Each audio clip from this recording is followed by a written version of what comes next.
Building, feel the patriotism, feel the sense of history here, and we're especially glad now to be joined by the Vice President of the United States. Welcome. Thank you.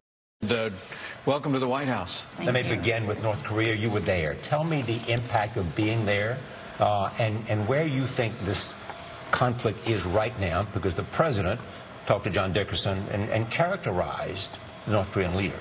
Well, it's a very serious time in the region, and it's a very serious threat to the peace and stability of our allies. And I think, as the President has said again and again, North Korea represents the most serious security threat in the world. And he wanted me to go there. He wanted me to reaffirm our commitment to South Korea, to Japan, to our allies in the region, but to stand there, as I had the privilege to do at the DMZ, and to look into North Korea. For me, it was a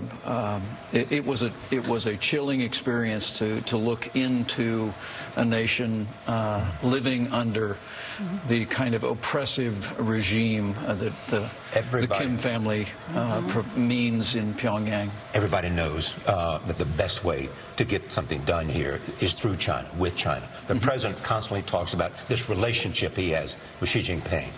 What are the Chinese doing specifically that's making the chances of eliminating this problem?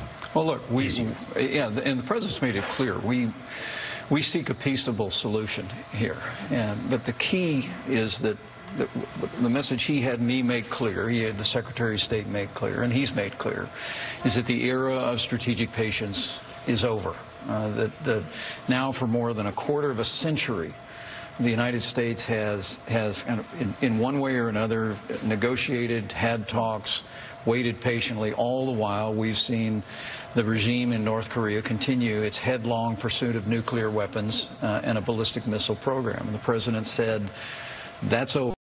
We're engaging our allies in the region to economically and diplomatically isolate North Korea. But what's really new here, I think it's a great encouragement to people across this country and across the world, is that you have a president in President Trump who's engaging directly with the President of China, and we are seeing China do more than they have done before. And what is that? Well, we have word of China turning back coal shipments from North Korea. We have word of them beginning to reduce the amount of commercial travel that exists between North Korea. But as the Secretary of State said at the UN last week, China needs to do more. We're calling on our allies in the region to reconsider their diplomatic relations with North Korea. We're calling on allies in the region to reconsider their guest worker program that provides an enormous amount of currency to the regime.